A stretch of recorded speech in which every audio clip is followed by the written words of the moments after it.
Good morning, everyone, or good afternoon now, I guess it is. My name is Kelly Amy, and I will be the facilitator for this afternoon's capacity interview for East Coast Charter School. We have the applicants sitting up at the dais, and we are ready to move forward with our afternoon. I'd like to remind everyone that our time frame for this interview session will be 2 hours. And in that time frame, we have a team of about 40 different district individuals who have gone through the application. So any of their clarifying questions, things that they really needed to have answered more carefully, they will come up to this chair and address their questions directly at the panel. If you have other folks with you who would like to come up to answer, please make sure that they come to a mic. We are live streaming this, and we will have record of the recording as well, so we want to make sure we hear everyone very well. Let me also say, too, that we realize the enormous effort that it takes to put forward an application of this size. And certainly our team has done a tremendous job of going through that and coming up with these questions. So we thank you for being here and allowing this process to happen so that we can make a recommendation.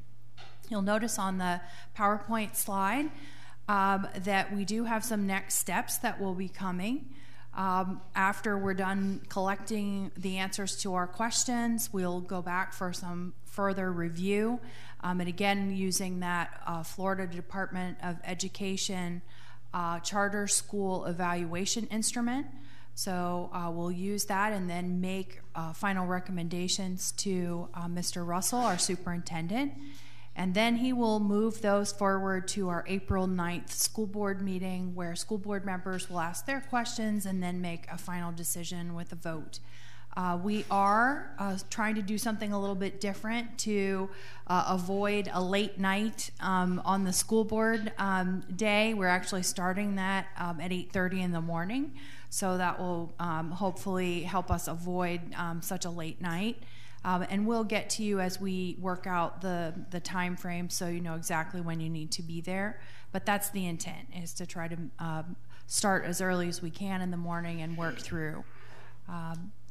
So I guess without any further, go ahead and introduce your team and the folks who are here, and we will get started.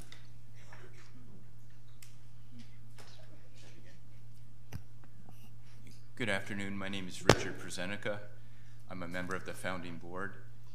I'm a parent of a 7-year-old boy, and I'm a professor of aerospace engineering at Embry-Riddle Aeronautical University. I joined the board of Florida East Coast Charter because I wanted to build a school that provided an excellent educational option for the families of Volusia County. One of the aspects of our school vision that resonates with me as a parent and as a professor of engineering in particular is our emphasis on science, technology, and engineering in the classroom. I believe that engaging students and introducing students to these themes at an early age encourages them to enter this field and also encourages diversity in this area. I'm also excited about project-based learning opportunities that our school is going to afford the students. I think that engages learners of all ages. So in short, I'm very excited to be part of this project. I'm very excited to build a school that I would be excited to send my child to, and hopefully other families would be excited to send their children to as well. I'm Kim Cavanaugh. I'm with Collaborative Educational Network. We're the consultants that have helped the founding board put together and articulate their vision and their mission and help them do, as you said, the application process writing process is pretty voluminous. So that's the part that we do, is take the ideas and the, back and forth and coming up with the application itself, the written words. My name is Brian Seaver. I'm on the governing board, or I'm to be on the governing board. I think I was invited to this board maybe 6, maybe 8 months ago. I'm an attorney by training. I've practiced, this December I'll be 40 years an attorney, almost 20 of which here in Florida.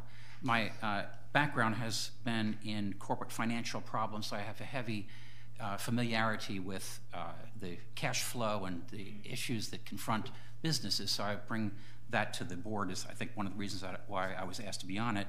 I also, in midlife, had a calling to do something else, which is I'm a certified addictions professional, and I work with adolescents and their families. So adolescents and how they present when they have substance abuse problems, I become very interested in the degree to which that may be predicted by how they did in school. My wife is also a Volusia County public school teacher at Seaver High School, and we have a great calling to be involved in education.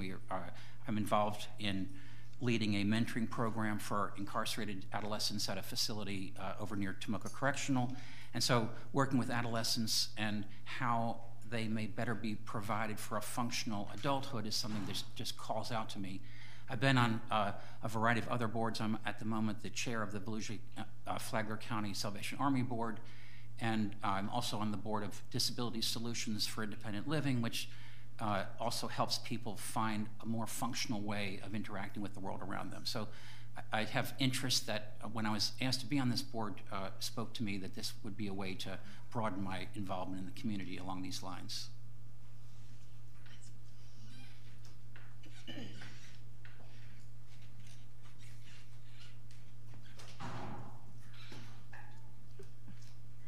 I'm Lindsay Granger, good afternoon, and I am a consultant with Collaborative Educational Network on the team, helped develop the application and try to take their vision and put it to life.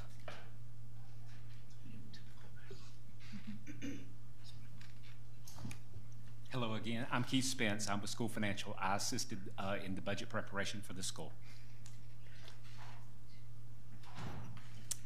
And I'm Christy Noe, the president and CEO of Collaborative Educational Network. I've been working with charter schools for 22 years now. Was a former charter school principal back in 1997 when they first started, and we had 33 schools in the state, and have been a principal for about 12 years of my career, and still am passionate and love being involved with sort of the opening phases and working with new charter schools who are trying to open. And really my passion lies in when schools want to do something innovative. And so when the charter school laws were enacted, that was what they were all about. And I think our client today is really wanting to do something different and innovative. So hopefully that's what you'll hear about today. Thank you. Okay, we will jump right in. On section 1, mission, guiding principles, and purpose, the district has no questions. On section 2, target population and student body, the district has no questions. Sections 3 and 4 concern educational program design and curriculum, and Ms. Rachel Hazel will come forward to ask those questions.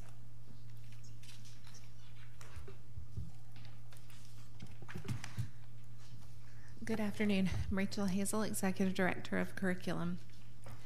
We have just a few questions regarding the application, and I'm going to start on page 10.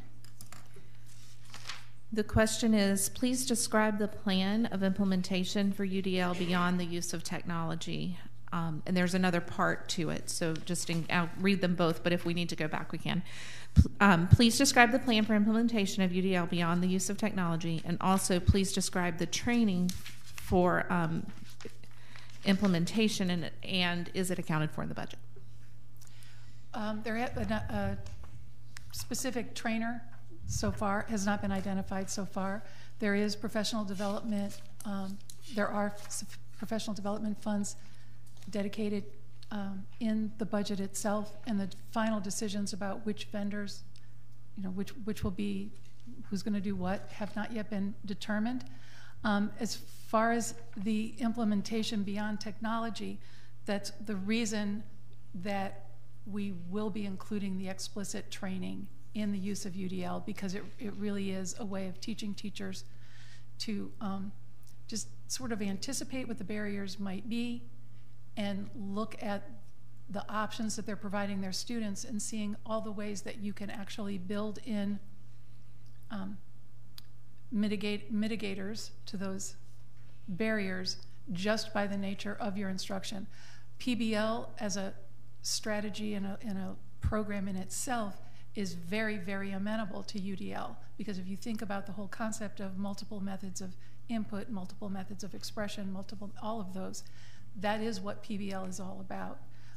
And so while the goal is not to have a student who only likes to learn in one way and only likes to express their knowledge in one way, to always let them rely on those, through PBL, when you've got students doing these very comprehensive, broad-based, interdisciplinary kinds of projects and planning and problem solving, they're going to have opportunities to learn through conversations with peers, through interviews with adults, through reading materials, through videos, through hands-on experimentation. The same thing for the expression of what they've learned. They'll have lots of opportunities to do that. So to us, it's critical that the UDL training be there so that the teachers don't just have to happenstance discover how UDL marries with PBL, but they'll have an actual, a toolbox of strategies and ideas, and then the PBL, and together it's almost like it's pretty seamless. I'm just going to ask a follow-up question really quick to clarify. Mm-hmm. You said you don't have anybody specifically identified as far as a trainer goes, but did you account for it in the budget? Yes, not as a line item in the budget, but as part of the professional development budget itself. Okay, yeah. Thank you for that. On page 24, Science Fusion by Houghton Mifflin Harcourt is copyrighted in 2011. Is there a more current version that you're planning to use?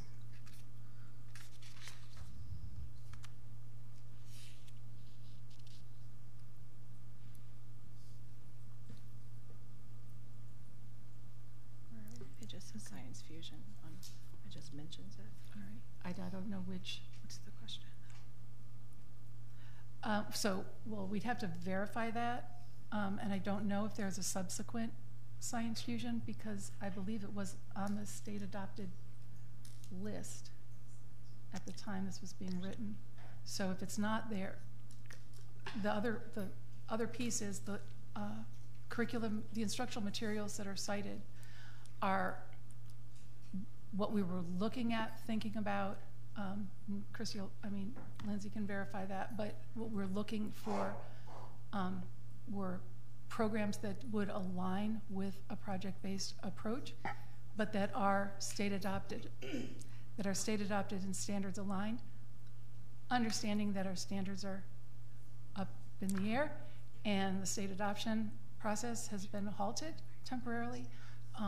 But so if it is out of date, then that comes off the table for what we'd be looking at, and we would only be looking at current materials. And it's important that these are proposed instructional materials, that there's not a final selection that's made until the instructional leader has been hired. So for purposes of developing the application, we look at state approved list. It's a long cycle, so what's been approved, and then we look at the adoption cycles, and then other schools that may implement project-based learning or other instructional strategies that might be an emphasis of this school, and look at those materials with the understanding that we will have a selected instructional material list once we have the principal hired, the school's hired a principal, and that would be, we would have core materials, but there's a million of other resources that the school will need to explore to be able to implement this program with fidelity.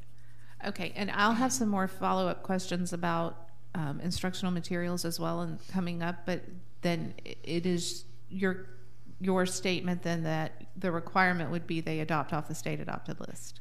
Is that what I'm hearing you say, or? That is always where we look to first. For core materials. I understand supplemental materials. Yeah, first. Yeah, okay, yes. Okay. But for core materials, it's the intention to adopt. Okay. Mm-hmm. Your plans for differentiation include the core tenets: content, process, product, and learning environment of differentiation. But the examples don't match your school's vision that states students are engaged in active and stimulating learning with a positive school community focused on the whole child, or the mission statement, which is teaching and learning that fosters engagement through hands-on project-based learning. What innovative means of differentiation will you provide to your students, and how will you train your teachers to implement those?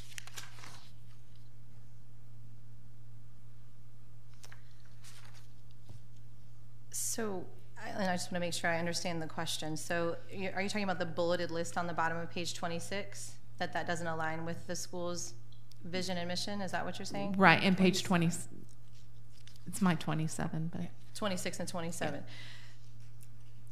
So I know that we know that there's a prompt in an area where you typically talk about differentiation, but it's our understanding of how this application is conveyed in multiple sections, so that it does speak to differentiation on multiple levels, aligning back with the actual tenets of the educational program.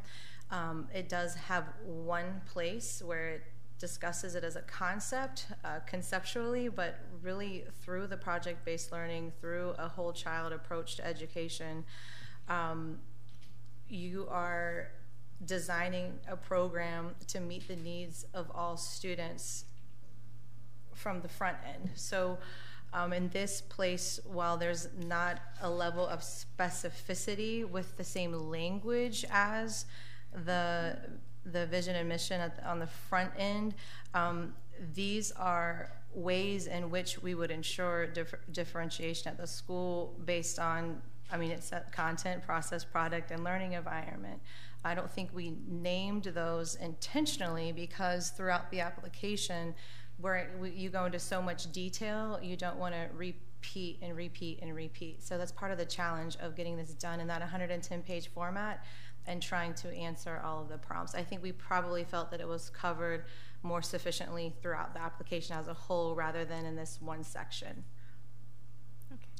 And I have to say, I'm gonna have to go down to a microphone because I need to be able to talk to these okay. Just slide over. I think that because as we were helping them envision the project-based approach, that is so compelling for inherent differentiation and meeting different diverse needs. Then there's always the other part, like you can't have the entire day of every day be just projects. There's also structured instruction. I have to be given the facts in order to be able to apply them.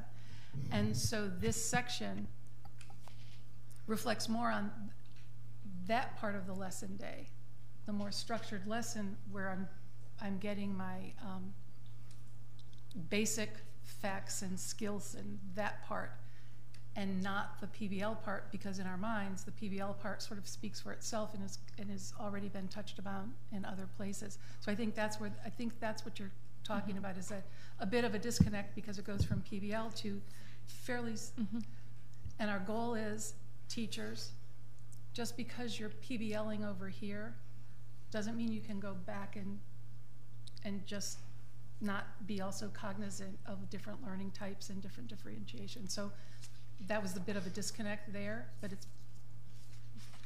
So one of the things that we've found with this, because we have several schools that are implementing this now and doing it well, and you'll find that, like in kindergarten, clearly students aren't ready to implement a PBL project. They don't have the foundational knowledge. And so in the kindergarten classroom, things look very different. And so there are times when the teachers has to provide some of that content. And I was just in a school last week where they're doing a project-based learning on eagles. And the kids didn't even know what eagles were or whatever. And so they spiral through some of these things and some of these standards and how it all ties together. And it is based a lot on what the students start to grasp onto, and then the teacher understands sort of those other pieces and overlays those parts of the content that need to be inserted. And so it does, and it goes, and it's really about the professional development that they get. And one of the pieces that we put in there is weekly coaching that really holds to fidelity and speaks to when you're a teacher and you're going through this at different grade levels, understanding I'm kind of stuck here. This product, we're going down this path that I'm not sure these kids, and making sure we spiral some of these types of things into that PBL that we're working on. Okay, Okay, thank you. Page 28. A curriculum specialist is referenced in regards to MTSS. Where's the position accounted for in the budget?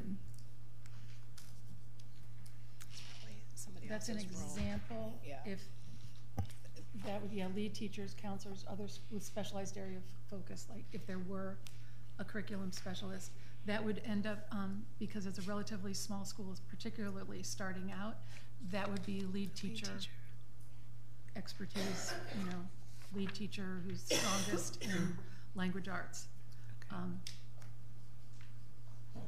That's not a position that we have budgeted. It's not currently reflected in the budget. Right. It's not budgeted. It's the dream position where somebody has their own hat, but for now, it would be lead teachers with strengths in different content areas. Not a separate teacher budget. Yeah. Okay. All right, on page 34, and this is going back to the instructional materials conversation that we just had. You indicate that all instructional materials would be on the state adoption list, but then both mathematics and science textbooks are not. How did you find those resources and the rationale for the selection of progress in mathematics? These would have been selected at the time of the initial development. Right. That's what I'm thinking.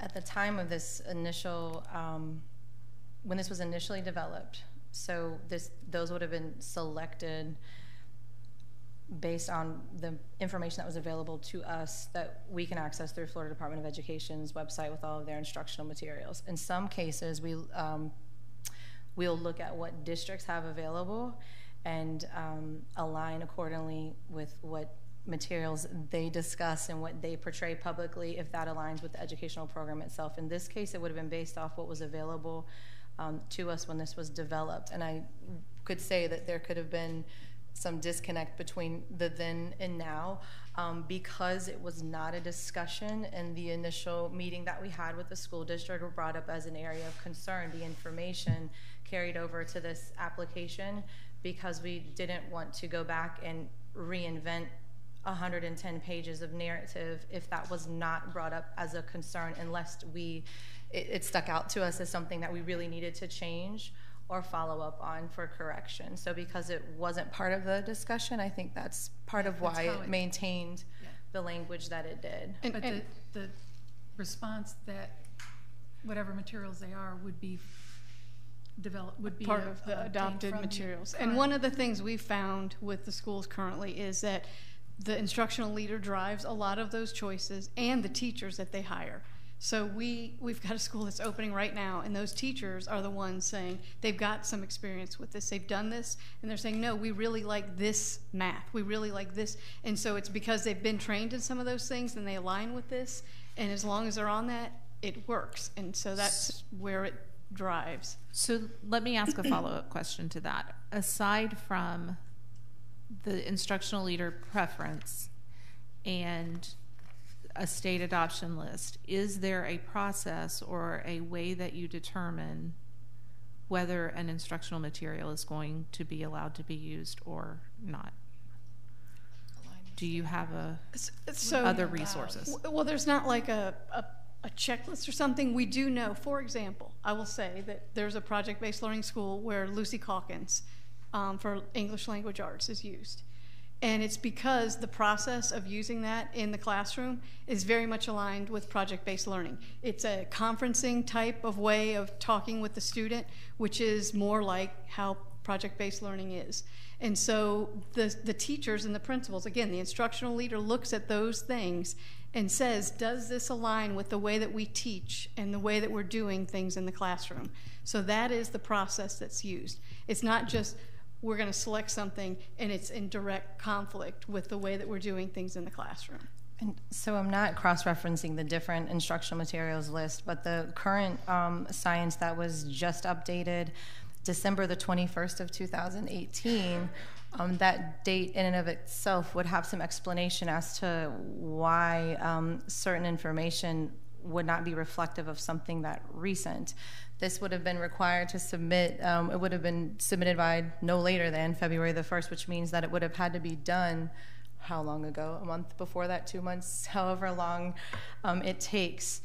And like I said, I'm not cross-referencing, but I was just looking to see the most recent dates, and we can see when the cycles will be run, which anticipate when this, but that's, we're not informed as to when that's going to actually take place. You can monitor that as a person working in education, but you're not notified like a school district when that takes place until you are part of that school district.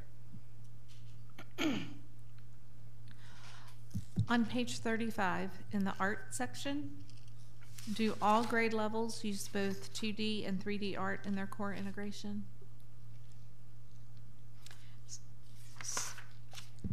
So I think we talk about it there, and it's dependent on whether or not they get the 3D printers, whether or not they have that. I'd say in kindergarten they probably won't. I think we're more or less explaining that art is more a part of in the classroom and not a separate piece. I'm trying to find which page we're referencing 35. at this point. Yeah, I've got 35 where it talks about art, but it says, I'm missing the 2D. I don't see the 3D either, but I'm saying I know what you mean, and so I don't know see that language on page 35. I don't see 3D printer, but you're just asking the question. I'm just asking the question. Right, that's what I right. thought. Is that the... She sees the paragraph about art, Right. and so she asked about a 3D printer. Okay. Oh, okay. I'm sorry. I thought you were indicating that we conveyed that somewhere in here that we'd be doing. No, saying and do they I get to don't know use that I'm clay? necessarily mentioning just a printer, a piece Right. of equipment, so much as the concept Yeah. of that. Absolutely. Yeah. And that integration, again, and I feel like a broken record, but PBL is also particularly conducive to expanding experiences with art, because sometimes I might be, an older child might be building the robot, or some other child might be putting together found objects to create the ideal robot of the future, and essentially doing found object sculpture, 3D, whatever. So the art activities that are embedded within PBL as some of those products would go definitely beyond 2D. In keeping with that, in art, is there a digital component to art in the higher grade levels? At this point, it's not, the curriculum is not that defined. It would depend on the direction, the teachers and the administration. Also on page 35, in the music section, you indicate the music curriculum will include instrumental instruction. What instruments, equipment, and supplies are being considered for purchase? Those decisions haven't been made yet.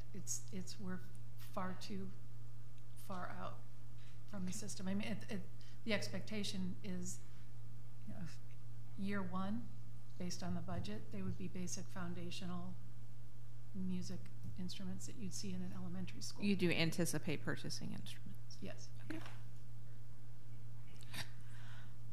Is that in the budget?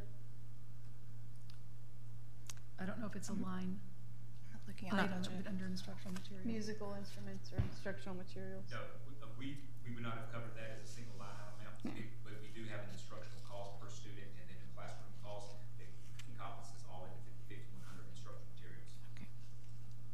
But again, in the beginning, it's primarily choral music and listening to music and singing music and recorders and tambourines. I mean, at the beginning, before there's funds for. Okay.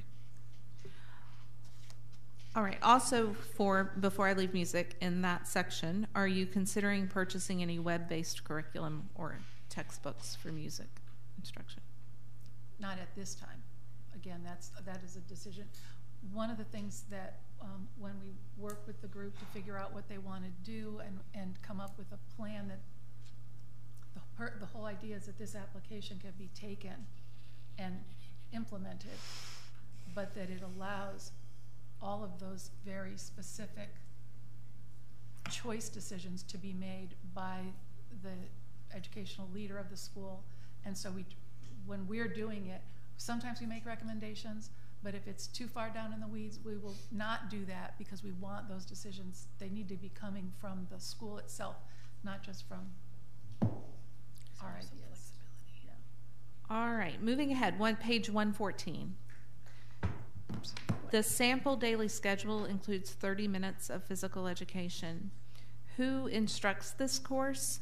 Page 78 included 1 classroom teacher for each projected class, starting with 15 classes, 15 classroom teachers in year 1. So who would be responsible for the PE instruction? At this point, I think, Keith, if we're right, this was the classroom teacher for at least year 1. For year 1. What's that? For year 1, as far as Staffing how special. we captured the instructional teachers, instructional staff, it's not going to specifically say physical education. So No, Right. we're indicating it would be that part of the within 15 classroom teachers. So each classroom teacher would provide their own physical Yes, education? in the beginning. Okay.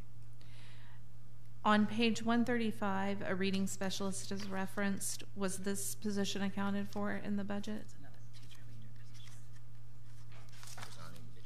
position. It was not an individual teacher listed in the budget.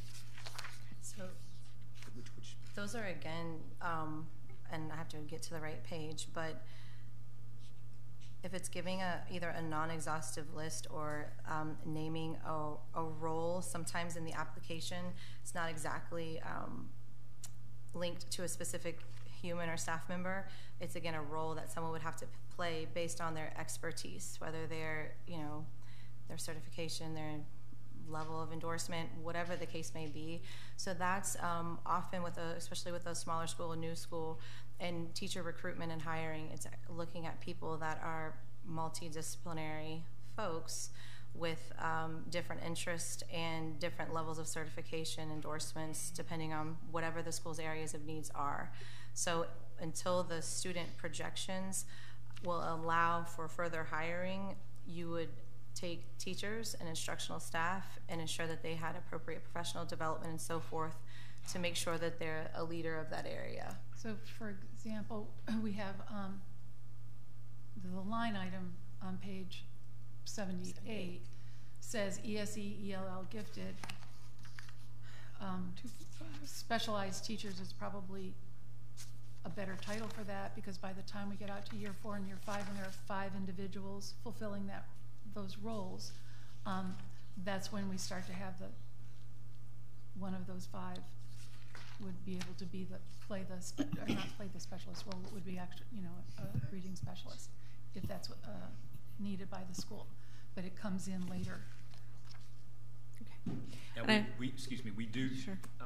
the SE and the ELL gifted teachers, that is separate than the regular 15 classroom teachers. We start the year, we start the beginning of the school with 2.5 positions in that. So that would be a total of 17.5. So those positions are above the 15. Okay. I have one final question, and I think you might have answered it, but just to give the chance to make sure that they're all answered.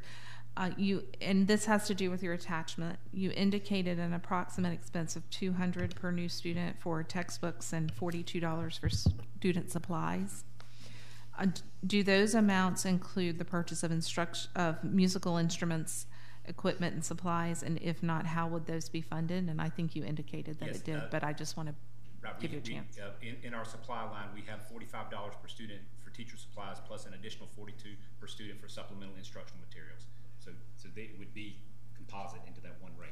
Okay, just wanted to make sure that we got the answer to that. I'm sorry, because I know you've moved on and we would like to keep moving on too, but doubling back, it's hard for me I should have done the technology. It's a lot easier to find the information in the application when it's not in a binder. But on page 135, there's also discussion about finding teachers who are either pursuing a reading endorsement, but it references the topic that I was discussing. I was just trying to find a place for that to be located in the application. Okay. All right. That's all of the questions for curriculum, I think. Okay. Technology is up next. Thank you. Technology is coming up next. You might want to sit for technology, because they might ask. Sure, yeah. Or you could just Good afternoon. My name is Melanie Kestery. I'm the lead facilitator for the digital classroom plan, and I'm going to be asking questions about technology that are sprinkled throughout the application. You had referenced the possibility of using iReady as your curriculum, and you had previously mentioned that instructional materials are not decided until you have your instructional leader in place. On page 271, you referenced $27,000 for software. Can you please give a little information of where that number came from or how it was calculated? Is that one of your pages?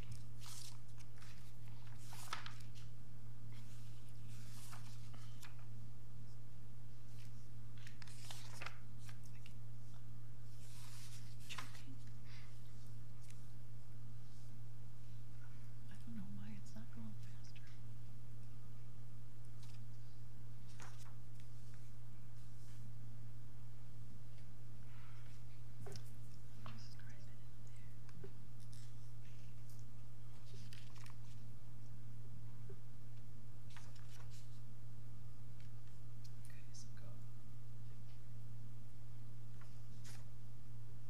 Okay. X1. Was that iReady? I'm not sure. Software. Because we know how much. Software. So software. We did $100 per student per year. The rate we used was $100 per student per year to generate the $27,000. Okay, thank you so much. In keeping with the budget question, on that same page, 271, you also included $27,000 for computers. And what does that allocation include? Does that include students and teachers? I'm Sorry, I didn't mean to step on your question. I should have mentioned it's a double. Please finish, it's a please second finish. question. And also, is there any other hardware that will be included in the classroom, such as projectors or storing cabinets for the computers? I'll let the board here speak for the makeup of the actual items that would be there. But it was figured to be a computer lease at $1,800 per classroom per year to generate the need for the supplies, or excuse me, the technology supplies. And as far as the infrastructure goes, in the lease that we put, part of our lease agreement, there's a server, there is some WAPs, there's already stuff in there. So we would need to have somebody Storage go out and look. Yeah, there's computer storage. So we didn't account for that because in the facility itself, there is a lot of that in there. We don't know in what condition it'll be in once they take, but so for now, we didn't put it in there because we knew there was stuff. So it's. Okay, one more question. You had mentioned the public charter school grant, which you, if granted, you would use for classroom technology. Would that be above and beyond these budget items that we've just mentioned? Yeah. And what would those funds be used for? Have you planned that yet? We haven't planned that, but we know that there's all kinds of fun things that you get to do when you have the grant funds. So it would we'd be able to increase the diversity of electronic and digital materials that we have, and it would just depend on what the direction the teachers were going and what would be most useful. Okay, I do have one last question. In reference to professional development, what are your plans to develop teachers' understanding of technology skills that would be needed in a science and technology-rich environment? So we did put some technology stuff in there. Did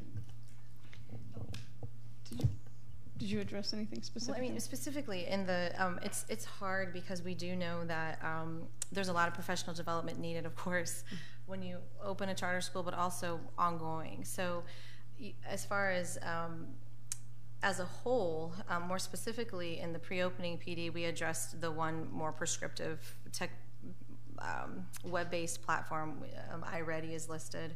But what we do know is that as part of any project-based discussion, when teachers are receiving professional development about implementing the program in and of itself, technology is going to have to be a core discussion embedded throughout all of those to be able to have a seamless approach to the use of technology to ensure that technology is all around.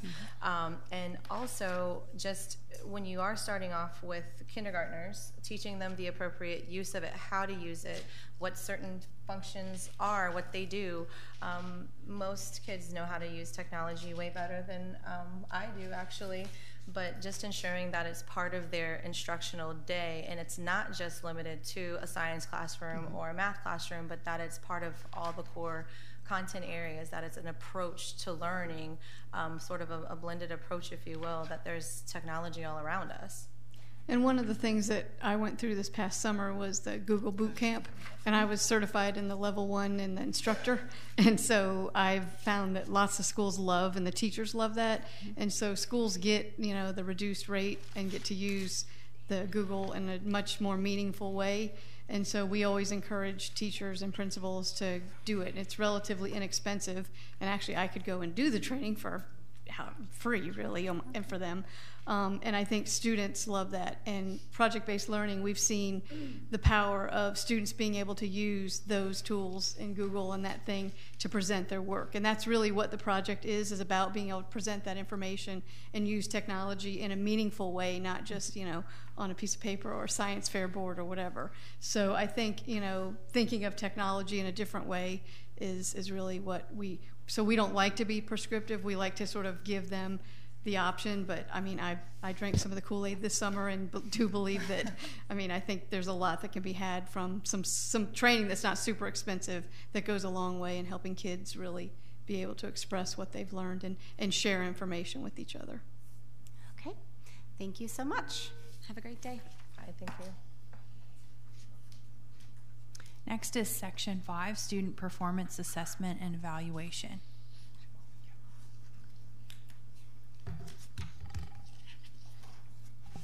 Good afternoon. My name is Eric Holland. I'm the Assistant Director for Digital Learning and Assessment. Just a couple questions. You had mentioned that you were using iReady as one of your diagnostic assessments. And then in your measurable academic goals you had for your K through 2, 1 year's worth of growth, and there was 100% for those K1-2 students. Are you going to use the typical growth or the stretch growth for that? We're gonna, that's an administrative decision, and even the 100%, we were kind of going with the Lake Wobegon approach. I mean, because when that was decided, it was like, okay, in reality, that's always going to be our goal. But knowing some kids are going to hopefully make way more growth than that. But the goal is that everybody closes, I maintain or I close my gap. So that's. Yeah. So the question was just in the product of iReady, there are 2 goals in there. There's the typical and then there's the stretch. I was just curious which one you were going to use to calculate your 100%. And that is not part of this. I mean, we didn't go into that level of we didn't go into that level of granularity within iReady. So I'll tell you that we understand the iReady reports very well, and especially with project-based learning. And so we started with the regular part for the goals, and we had kids, 50% of our students were below grade level at this project-based learning school that we were talking about, and they obtained the stretch goals growth in an A on their first year of operation. And 50% of those kids came in 2 grade levels below. So we started here, but like Kim said, the goal actually is probably the stretch, but she didn't even use that for those setting those goals. So the answer would be, we need to meet our goals. Okay. So we have and we need to know who our goals, kids are. and we have realistic student goals. So yes. And then on page 42, you mentioned students needing to score a level 2 or higher on 3rd grade FSA. So in particular in reading, to be promoted to 4th grade. So in year number 2, because I know you're K through 2 in the first year, in year number 2, what are you going to use for your portfolio options for students that don't score that level 2 or higher? That decision has not been made. Okay. Do you have a plan for that? No, because again, and this is the part straddling a governing board would never be responsible for a governing board would never have that level of content involvement in a decision. And we don't want to speak for what would be most appropriate for a completely unknown school population and educators and school leaders. So as consultants, we don't feel that it's appropriate to be that explicit. So we don't make that kind of a decision. We just know that it could one of the board members address that, perhaps? I think one of the there's a lot of confusion between a management company school and an independent school. Right. And so we're not management company people, and they're an independent board, and they're not educators. And so, like a management company, I think you dealt with a management company this morning. You dealt with 2, I believe. Mm-hmm. And so that is an appropriate decision for a management company who they charge a management fee, and they're replicating schools, and they have other schools. This is a totally new school that is a framework that we're setting up. And we have a framework for a principal and an educator to come in. And yes, there are certain pieces, but it gets colored in by the educational team. So the board members, that's why they hired us to help with part of this, but we don't set those right now. I mean, that's not. A management company would prescribe if they were administering the SAT 10 or some other assessment. A management company would prescribe that for all of their schools. That's not an element that's required to actually respond to the prompt for the application. So if we don't know the level of specificity that would be carried out, if you actually marry yourselves to that in the application, then that's what you're going to end up doing for the most part. If you don't indicate somewhere that that's some flexibility to the choices. So I think with a lot of applications, they either do what someone else is doing, do what the district's doing, or like Christy said, a management company would prescribe those pieces, but that's not something that might be reasonable for a school, an independent charter school, without those pieces in place. The important part is that they know that they need to do these things and carry them out as required when the need arises, and have a plan to do that moving forward. That was really why I had asked the question, because for the 3rd grade portfolio, there are very specific requirements for that, and I didn't see that mentioned when you had mentioned the retention. So understanding that there are very specific requirements of what the portfolio assessments are, and that's why I had asked, what was your plan for those students? So we would let the principal know that there are specific requirements for those, and to here they would have to know those. But for us as consultants to say this is what it's going to be. So for an out-of-state principal, there'd be a deeper discussion. For an in-state principal that has been a principal of an elementary level, one would hope but not assume that they know those pieces and parts. But to be able to implement the state requirements effectively, all principals need a little bit of support, whether it's from a hired company or a vendor, or the actual school district's professional development in those areas. But they would need to ensure that they carry out the requirements for those particular students, and hopefully they are few and far between, but that we're able to measure things in a reasonable way for students that don't meet the measure on that grade 3 assessment. Perfect. That was all I had.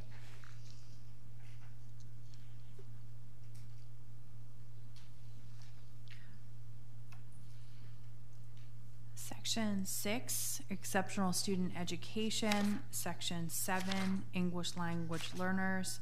And Section 8, school climate and discipline, have no questions from the district. And we are now at Section 9, supplemental programming. Hi, good afternoon. My name is Caitlin Disler, the coordinator for Learning Technologies, and I'll be filling in for Dr. Katie Dyer. She is unable to be here today, but she has generated some questions related to supplemental programming and professional development. So if you don't mind, we'll first do Section 9 for supplemental programming, and then ask a few questions related to professional development, just to ease with transitions. Specific to supplemental programming, on page 68, The application states, at this time, we do not have any extra or co-curricular activities planned. Although we do intend to establish some, once the school opens, we will survey students, parents, and teachers to determine their interests, and then offer activities aligned to those interests. How often do you think these clubs might occur, and do you think funding would be required for them? We know it's hypothetical pending those results, but do you believe they would be meeting how frequently, and if funding would be required? If any funding were required, it would be PTA, it would be donations. There would be no school day clubs that would require funding. Which is part of the decision process of figuring out who can do it, what do we have, what can we do as fiscally inexpensively as possible. So I mean that is our guarantee, is that there would be no anything that's happening during the school day, there would be no fee. And what we found is that a lot of times the teachers that you hire bring their own passions about things that they like to do. And I've found some really bizarre things that they like to do, but kids really love them as well. And so a lot of times, even with the before and after care, they end up being parts of the after day. And then a lot of times the monies that are from that help support some of those after clubs. And so it just kind of depends on the kids' interests, the people who can do it. A lot of times people come from the community and they say, hey, we want to have a yoga class twice a week or whatever. So, I mean, the list, you never know. So we don't like to be very prescriptive because it is bizarre, some of the things that come out. So, and we like it to be open. It's a clean. All we know is that is not in the budget. Yeah, and so people come up and like to do things, and they encourage it. So, as part of the service learning elements that are within the application, engaging the students in the community, we hope to establish partnerships with some of those helpful hands or dollars can come along for any curricular activities like this, co-curricular, extracurricular clubs. And then it says in here also that once the school opens that they'll survey the kids, the applicants.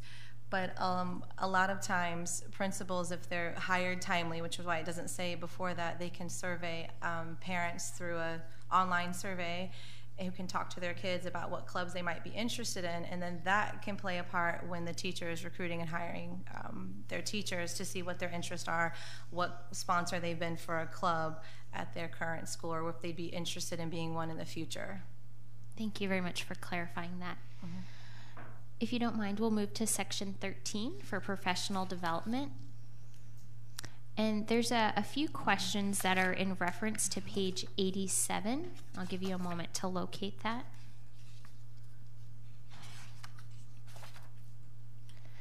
The specific question related to page 87 in professional development says the application states that a minimum of 10 hours of professional learning will be required for each teacher. Can you please explain how these hours are broken down each month, and are PLCs included in this time, and faculty meetings, if that 10 hours would include all of those types of meetings? No, PLCs are not included in that. Yeah. Nor faculty. I was like, Right. or the other thing, nor faculty meetings. Okay, thank you for clarifying, because that was kind of our next follow-up would be, what if they reach that 10 hours I was gonna say, yeah. in the first month of school, would they be required to then attend? We don't see that as a separate professional development. It is a professional development activity, but it's also a core component of the position. It is just. And we listed actually on the paragraph above that. And one of the things that we know with project-based learning, what we've tried to incorporate into the professional development with the PBL training is weekly virtual coaching. Mm-hmm. And so that sort of is a layer of that as well. And that's not part of the 10 hours either. And so it's just more for the teachers. It's like a support, but it also helps with the fidelity of the implementation of the program. Thank you. As you mentioned, project-based learning and STEM, social, emotional health, character development, and 21st century skills, there's a lot of topics that are integral to your school's mission and vision. And I was wondering if you by chance had an idea maybe on how this would be laid out in a schedule for that professional learning, since there are a lot of topics that are related to the school's mission and vision, and what that layout might look like from a training perspective. One of the first steps, and this would be happening once the principal is hired, is to lay out the priorities, because there are things like PBL, intensive PBL training needs to be completed prior to the start of the school opening. So there are some things that you need to have walking in the door on day one when the kids show up. You need to have an understanding of and be ready to hit the ground rolling. Some of the other areas are more easily woven and throughout the school year. So that's an activity that the principal would sit down, and even that partly depending on the staff. As a relatively small school that first year, it could turn out that you do have a lot of people. If everybody comes in and they all say they drank the Kool-Aid and they had the Google Boot Camp, okay, then we're not going to worry about hitting technology before school starts. We're going to do something else before school starts. If they all walk in and nobody's real comfortable with that, well, I'm not comfortable with the PBL part and the assessment part unless you're, and so we're going to say, okay, PBL and technology have to be in place because you need to be comfortable with those. So that's, at this point, that map doesn't exist, that plan doesn't exist. Except for the general concept. Yeah, those are a general concepts thing. are there. And one of the things is really the principal takes the lead on that, and that's when we know we have a superstar principal, because typically when they go interview, they have a plan. And if they know it's an innovative program, they know what the first thing that should be first. And so they lay it out. And some of the plan might actually be involved with administration is breaking down the elements specifically like you're indicating, but because the whole child approach, the things that are listed in the pre-opening PD, the whole child approach, creating a pro-social environment while developing character, the project-based, those pieces, we all know that those have to be established on the front end, but priorities within each of those areas will have to be established on the front end as well. So some of the others can be combined for the sake of setting an established voice and tone for the concept, and then they can engage in ongoing professional development regarding those topics throughout the years, because like data-driven decision making, well, they have to do that, but it also depends on the level of understanding. Maybe the principal is an MTSS coordinator at their school, and then other teachers have a good solid, they were the MTSS chair, the PST chair, so they might have an idea of how to pull data, how to pull reports, what data sources to use. But some of these have to be paired out once we know what data will be used as part of that discussion. So it does, again, depend on the background. Some of the teachers might be very heavy-handed in understanding iReady, some might not. Thank you. One follow-up to the 10 hours, again, if you don't mind. Right now, the Volusia County calendar designates a minimum of 22 hours for professional learning, and you had stated 10 as the minimum hours.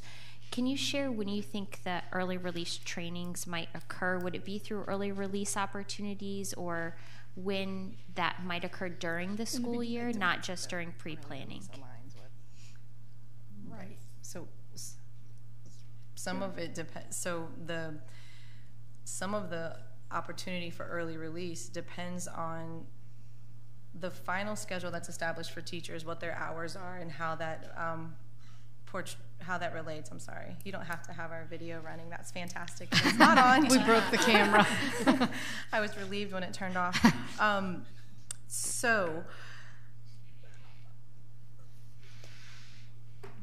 The early release days, actually, what was the question? the beginning. Well, we haven't, but the beginning of the year training is really critical because of the PBL and who we're looking at doing it. It is, I mean, they're going to get a lot. And the two groups that we work with, and now we have a school in Florida that's actually certified to do that training, so it reduces the cost a lot.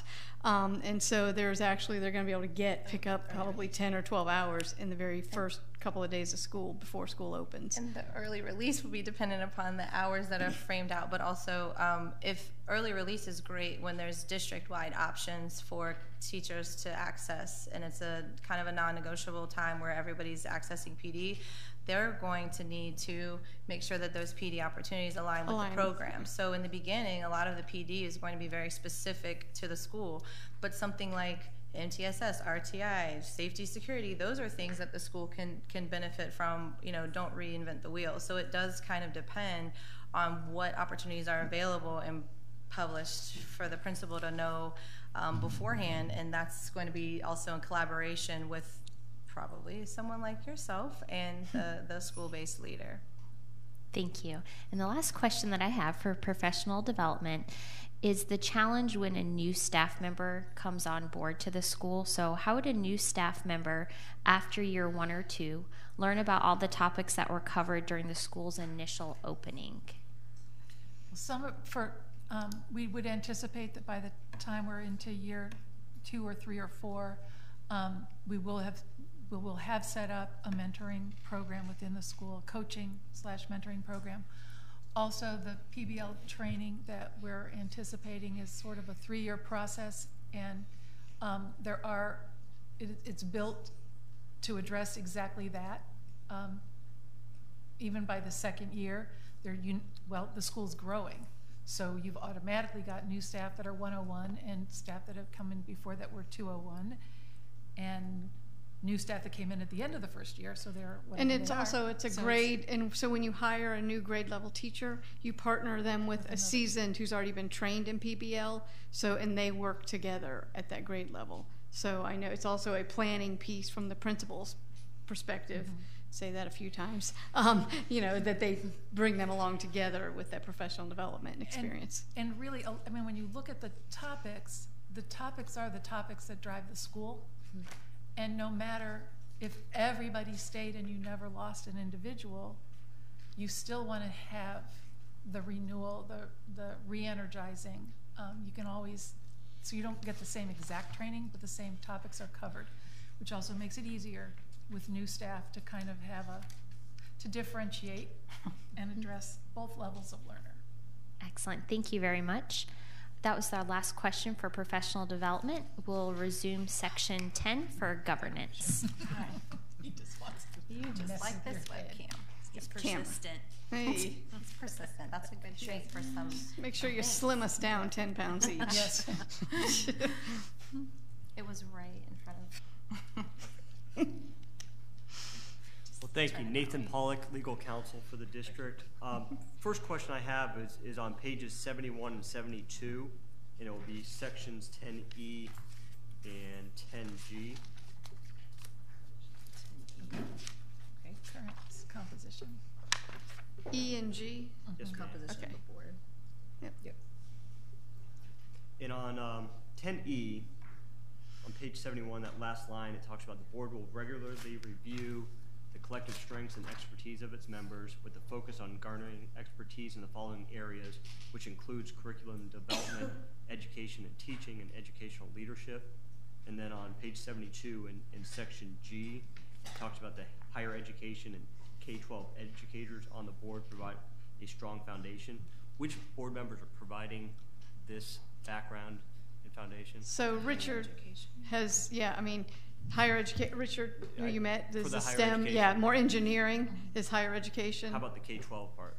So there's not a K-12, and so at this time and so what we did develop while this past year, and so while we got the legal piece, was it's not in the application, do a board profile sheet, and so all of these pieces are in there, and so we've kind of listed those and listed the board members, and it kind of populates it. And so shows sort of what we're looking for, male, female, different age ranges, different of these areas. We have committees now that we've started and trying to profile out that. And so when we talk to them about who you're recruiting, these are areas now specifically that people that you might want to approach. Okay, have they done any kind of approachment to find people that fit the Not at this time. They're waiting until they get the application approved. This has been a long road for them. I understand.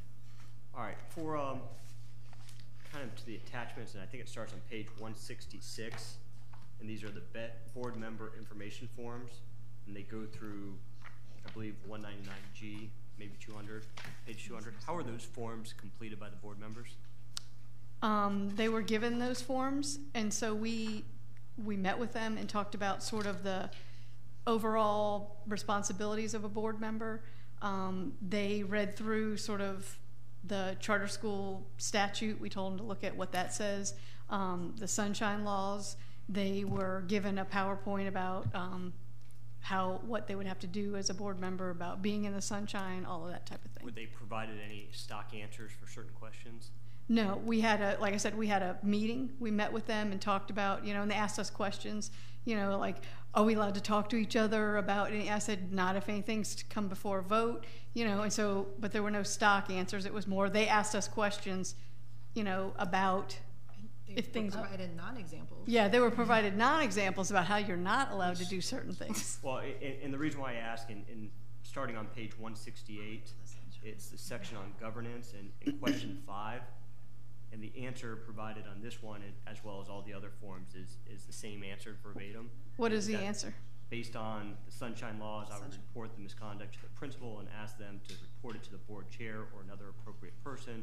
If nothing is done to correct the issue, I would resign from my board position. Well, that was probably because that's an example in the board governance training that's in the PowerPoint. Okay, and it was So, provided to them? yes. So they looked, that was in the governance in the sunshine. That's actually an example. Okay. And that's an approved DOE training. Okay. So.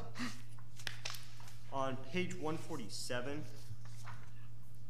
which is part of the bylaws, and I'm looking at Article 3, Section 3. I'm slow. I haven't figured out how to. In GoodNotes, you punch in the page number and it goes to that page. So my finger scrolling. I don't know how to do. Two of the bylaws. You're stuck. You're frozen. No, I'm 130. What'd you say? 147. Okay. Article what? Article 3, Section 3. Article 3, Section 3.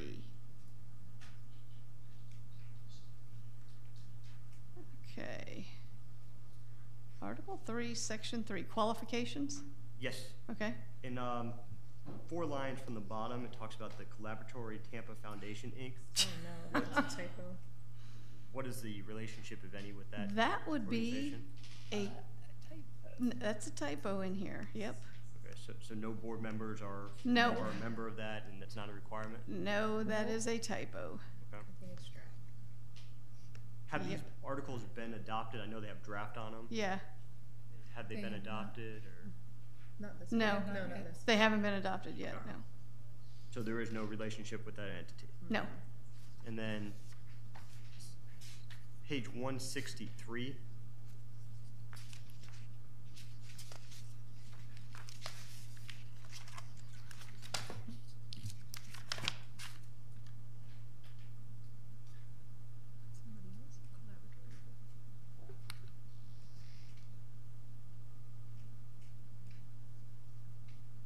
And 163, the bottom? Yep, on the board secretary certificate. Same question. Is there any relationship with Babcock Neighborhood School? You know, No. Okay. That is Again, we said- that is a lesson in Uh-huh. editing. Somebody's reading. Okay. Those are the only questions I have. Thank you. Thank you.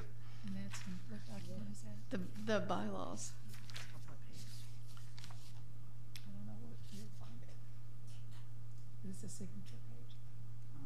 It's at the way bottom. Oh, where they sign? Yeah. Oh, well, I don't even see where that is. it might be. She says on the Babcock, signature right line. there. Oh, Right there. 170.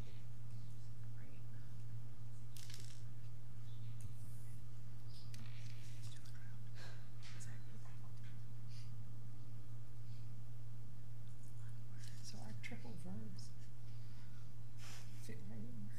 this is where I say I really miss Becky, our editor.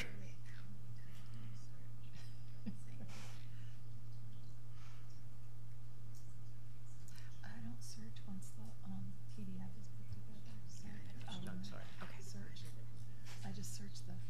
Moving on to sections 11 and 12, management, staffing, and HR. They have no questions at this time.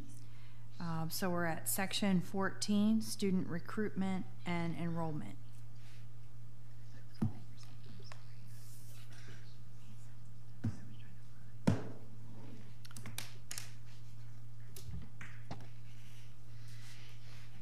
What section is student recruitment? Good afternoon. Eric Kozelski, Facilities Planning. My question actually might be a typo as well. On page 89, I believe it's paragraph 4, line 3, there's an acronym BHS that confused me. That confuses me too. It's Okay. a typo. Okay. I thought you were trying to indicate the school at that point. Was 15? Go ahead, keep going, and you can move into section 16 as well. Okay. And then I had questions for section 16.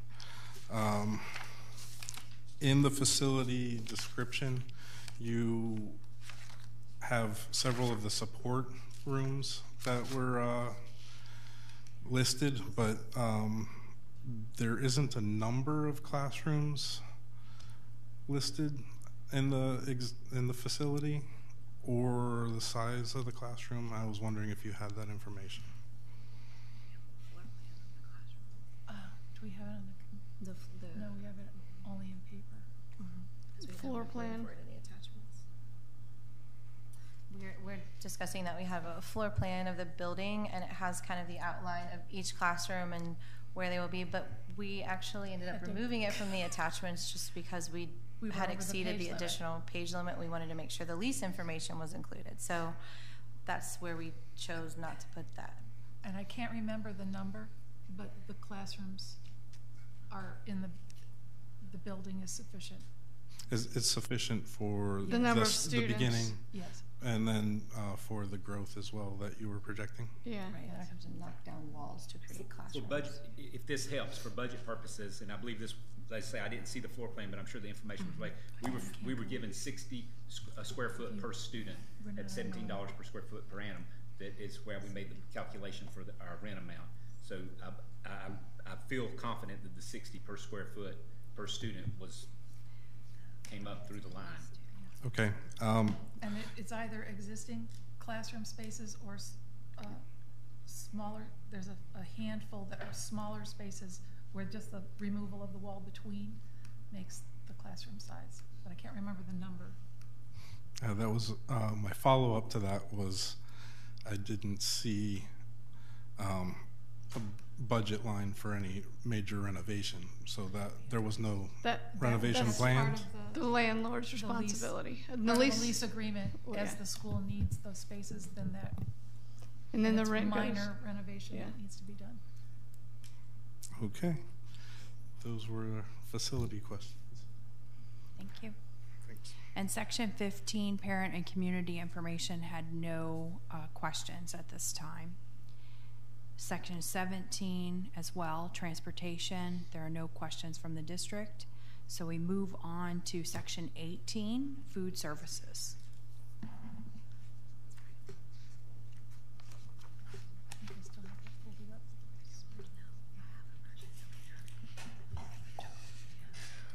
Good afternoon. Hi.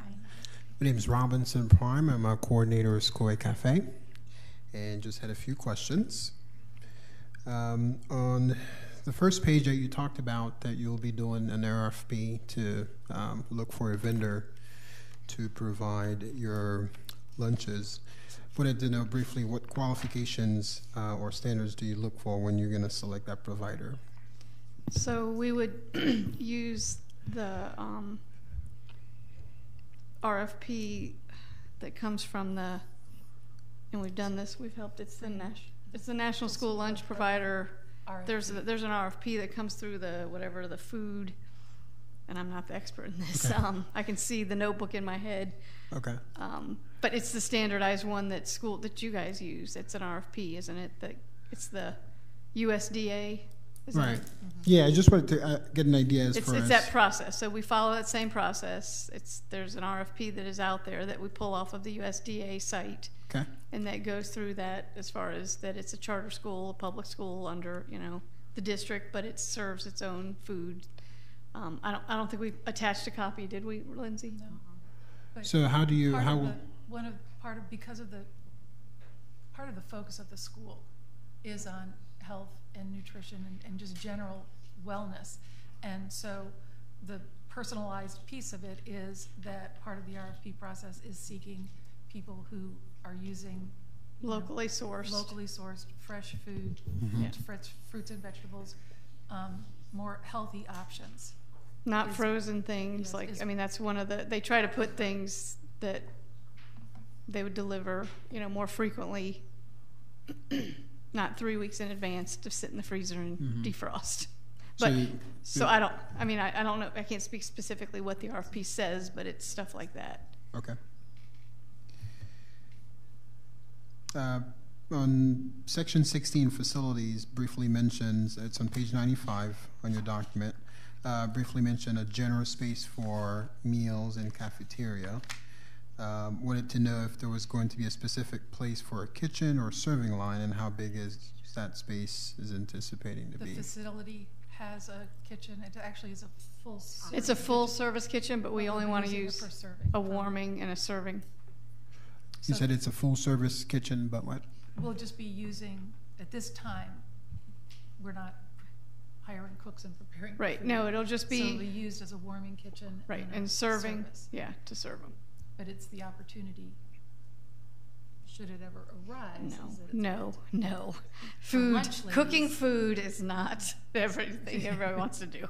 Okay, so everything will come in either... Yes. Cooked, pre-cooked. served, Yes, and Kim has never had to run a school before, Okay. so we will never cook food in one of our schools. No. Could be my next job. No.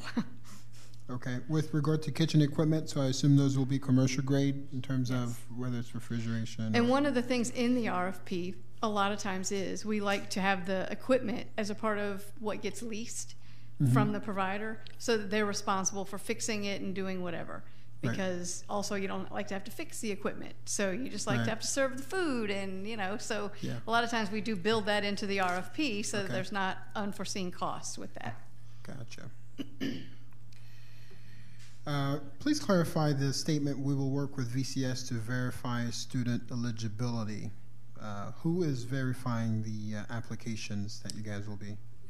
So it varies from district to district, and we weren't sure what your process was here. So I don't know if you have a specific person that would work with the school data processor. And Lindsay, I don't know, you used to work in the district. Not in food service. I know, nobody knows food service. We know other school districts do have somebody that we turn them into and they can help with it, but I don't know if you guys do. Yeah, so normally with us, we do have somebody in-house within our department that we use, but typically if you're using your own provider and so on, you would be responsible to kind of facilitate that process. The school building is the initial. Right. But then it's kind of verified. Once you go, and I will say it has varied. So if we get a certain vendor, they are the ones and so it goes through them. So this language is very loosely worded to allow for, depending on which option, how it goes. Yeah. Okay. So just wanted to clarify that. So last question, do you have an emergency fund specifically to, if you have students who don't have any food and they don't qualify for either free and reduced, how do you compensate for their meal? I do believe we have funds. Yes, we based on percentages, obviously we were assuming a 70% participation rate. And then obviously the revenue collected, and then we have an expense line for the meals conducted on 70% at 254. If these, and I've said this earlier in the meeting this morning, if we missed it a little bit from our expectation, we still have very healthy contingency built into the budget of 3%, and I believe it's like 30,000 the first year. Excuse me, 56,000. If we did miss the revenue versus the expense, we have 56,000 to compensate for that. It wouldn't be our intent to use that, but but we tried to make an estimate based on some knowns. Okay. All right. Thank you. That's all I have. Next is section 19, school safety and security.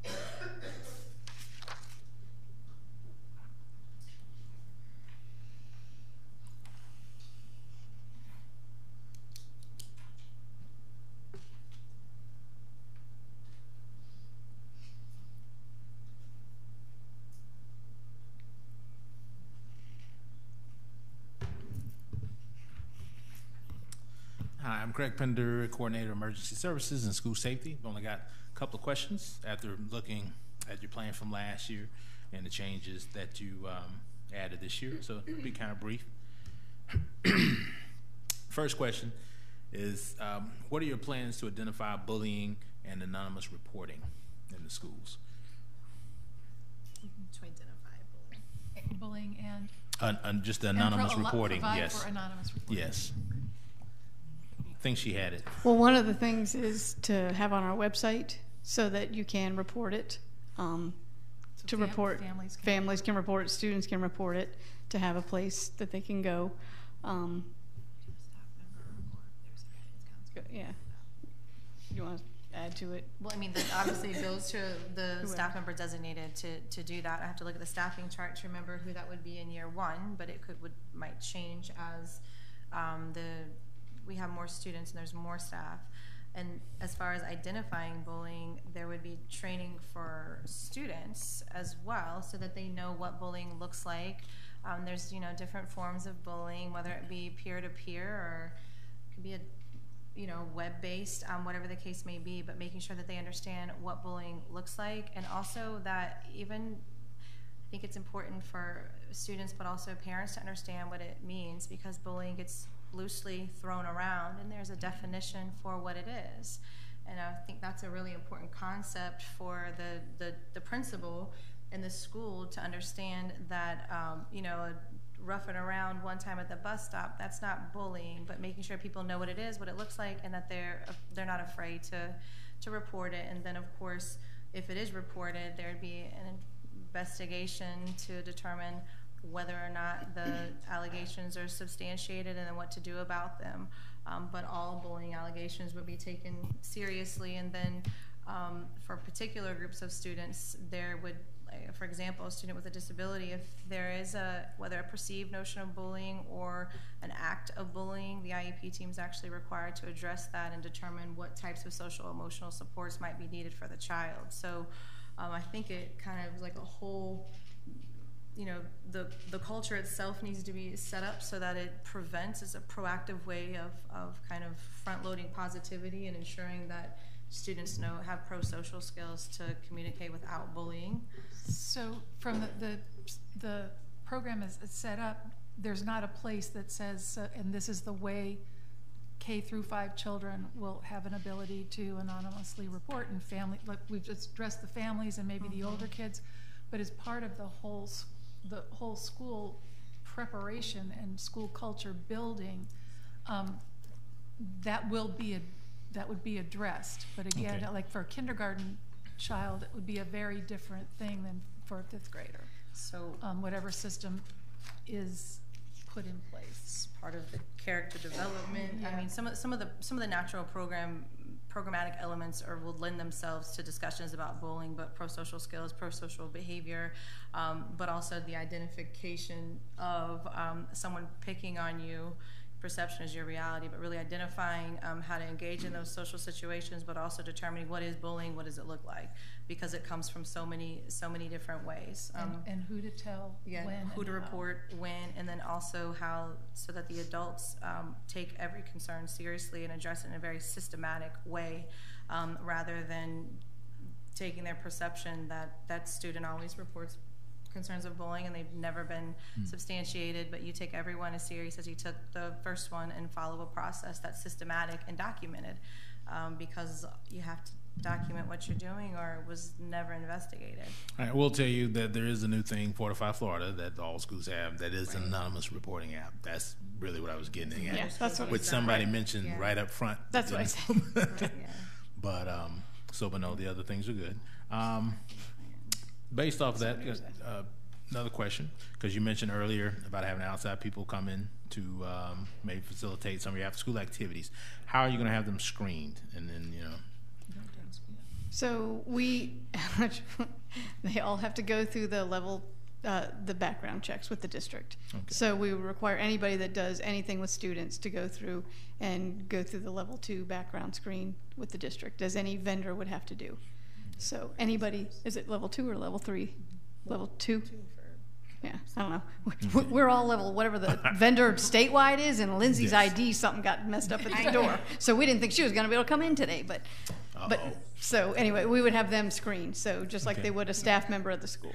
All right, and my last question is simply, in your thing you put that you were going to have a security guard, but you do realize that we don't do security guards. It's either SRO or guardians. Have you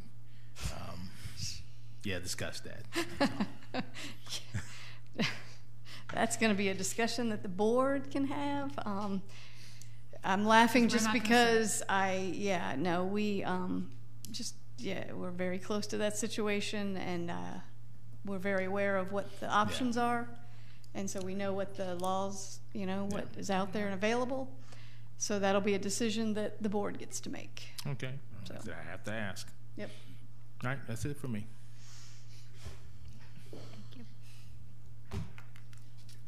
Section 20 and 21, Budget and Financial Management. Good afternoon, Deb Muller, Chief Financial Officer. I just wanted to point out that on page 107 in your anticipated insurance coverage, our policy requires that the property insurance be 100% replacement value, the fidelity bond to have a limit of at least $500,000, and the school leader's errors and omissions to be $1 million per occurrence and $2 million aggregate. Would you be able to bring this into compliance, and where would the funds come from to pay for this additional cost? Absolutely. As I stated this morning, we will yield to the district's requirements in the contract, absolutely. And of course, we've budgeted, I believe there's like $13,000 the first year based on the enrollment, and it grows out. And then, and like I told the gentleman before, the contingency of $56,000 is there. And if we find that the requirements need to be met, we would tap into those absolutely to meet that legal requirement. Okay, thank you. Also on page 315, attachment Z, and I hope I have that page number right, but you provide a letter for a loan of $40,000 using furniture, fixture, and equipment as collateral. How or what is the plan for purchasing that equipment initially so that you'll have that for collateral? So there is a significant amount of furniture and stuff in the current facility, and so we haven't really gone through thing by thing to see what is needed, but we wanted to make sure that there was something available if we needed it. So basically it would be the principal and us people going through and saying, all right, how many desks, how many chairs, which grade levels, what do we need?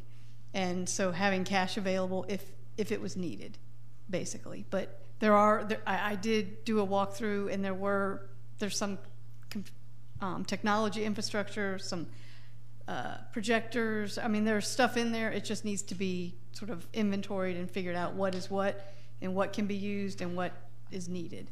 So it was more of a safety net just to be on, just in case. Okay. And again, we couldn't mention anything about the CSP grant, so we didn't. But we've had high success with that, and they just got awarded another 3-year grant from DOE, so we're hopeful that if necessary, we could write that and get that. So, but we put the $40,000 just in case. Okay. Also, the letter that you included was dated July 2018. Do you have more recent correspondence, or was that That was because we were going to submit this application back in July, and we're told that we had to wait until now.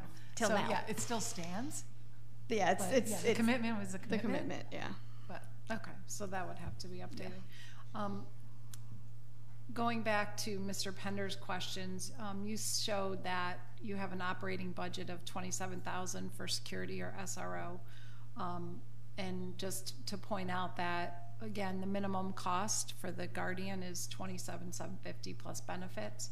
And then on page 293, you show your contingency plans, and if you had 50% enrollment, that you would reduce your guardian or SRO to 0.5.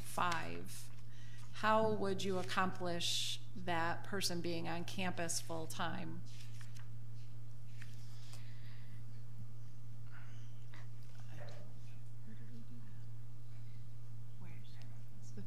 Where does it say 50% for the SRO? It's on school security SRO, down at the bottom. Yeah, it's one of the things that went down to 0.5, so that should actually always stay. Yeah, that's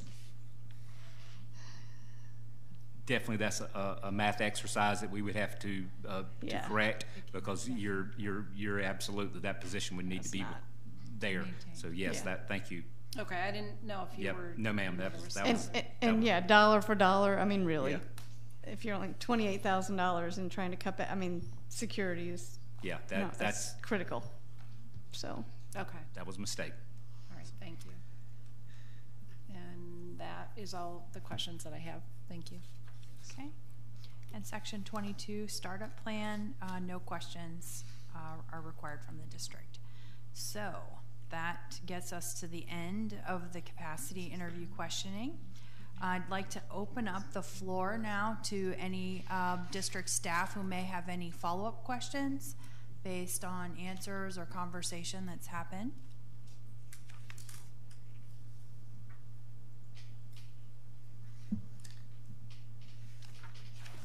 Okay. It looks as if there are no further questions at this time. I now ask the applicants, do you have any questions of us? So will we get a copy of the evaluation rubric prior to the school board meeting? Yes. Yes, you will. Okay. I'll inform you of that, so you'll have that ahead of time. And again, the board meeting will be starting at 8:30 in the morning, and I'll advise you as we get closer and that agenda is set, so that you'll see exactly when you need to come. We will have regular business that the board will be entertaining as well, but we're hopeful that that will be a little bit shorter day than perhaps last year. So only breakfast and lunch this year? Exactly. Not breakfast, lunch, dinner. Time snack. Okay. Exactly. Well, thank you so much again to our applicants for being here and answering our questions, and thank you again to district staff for your hard work to evaluate the application and ask those questions. So we appreciate it. And if there's no further questions, I believe we're finished and we're adjourned for the afternoon. Thank you. Thank you. Thank you.